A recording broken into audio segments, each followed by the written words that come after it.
games. Whoop, let's go.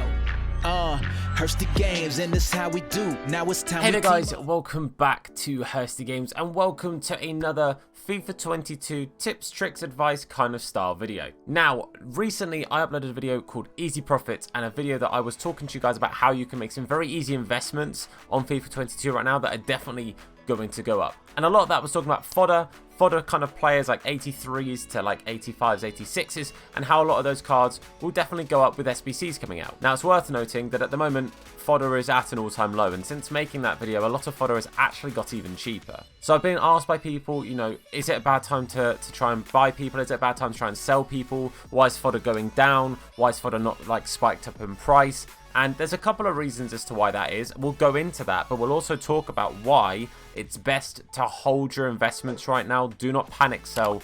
There will be a spike. But I'm going to talk about why there hasn't been a spike so far, what will cause a spike, and what to keep your eyes peeled out for with the fodder you're holding on to. So without further ado, let's get into this video.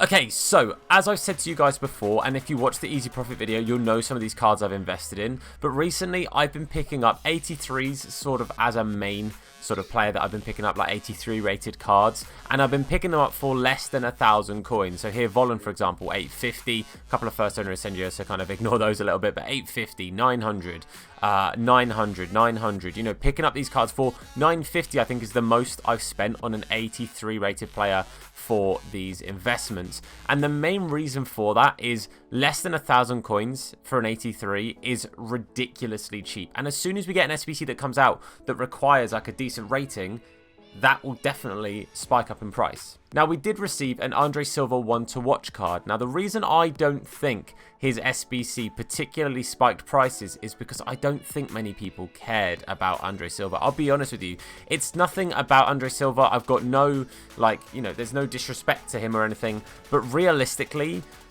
people aren't that fussed about a striker that's got 74 pace. I personally think, A, he's going to get upgraded. I don't see Leipzig having a terrible run of form. For those who don't know, within the first 10 games of Leipzig, I think it's since his card came out, if they get 5 wins in those 10, he gets a inform upgrade. So he would get an 86, I think would become his then base card.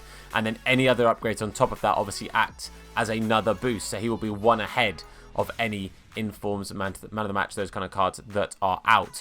But again, I don't think people look at this card and go, yeah, that's a really good card, and all of a sudden 83s become in high demand, because I don't think many people were that fussed about him. What we're waiting for is an 83 rated SBC or an 84 rated SBC or something like that that's a very desirable card. Let's put into like a bit of perspective here. Let's talk a little bit about some cards that maybe would have done that. One card that I've talked about a lot was the Player of the Month Antonio, which I'm now assuming, because we're now well and truly past the last date that I think we would have seen it, which would have been the 1st of October. That is the final date I think we would have seen the Antonio card.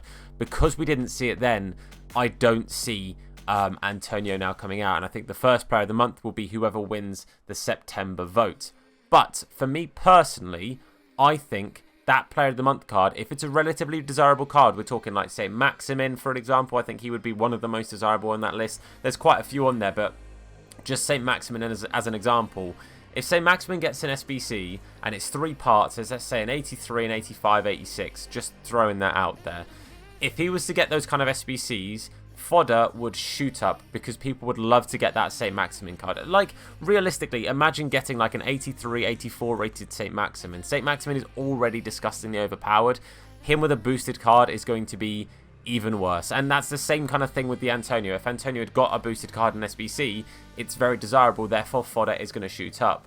So the main thing to take from this, with what I'm saying, is pay attention to desirable SBCs. As soon as you see an SBC that comes out and you think that card is very desirable, looks really good, and people are going to want to go ahead and complete that, I guarantee you fodder goes up. If we were to look at the current one to watch cards out in the market, let's say for example Upamecano or Grealish or any of these cards have been given the SBC, you know, some slightly more desirable card. I'm going to say desirable because I feel like not many people really care about Andre Silva. But if we said again, for example, like Upamecano, like Grealish, like Hakimi, for example, if these guys had an SBC, A, they'd be a bit more expensive, I think, but also I think they're more desirable. Therefore, people are a lot more fussed about completing it. So just wanted to make sure that that was a clear point. The reason I don't think fodder went up with the silver SBC is because I don't think many people looked at that card and thought, that's a great card, I desperately need to go do that SBC, and therefore the demand of 83s didn't really increase very much because people didn't care. So the main thing I would say with this kind of fodder is definitely, if you've got the coins, I would say while they're still cheap, and again,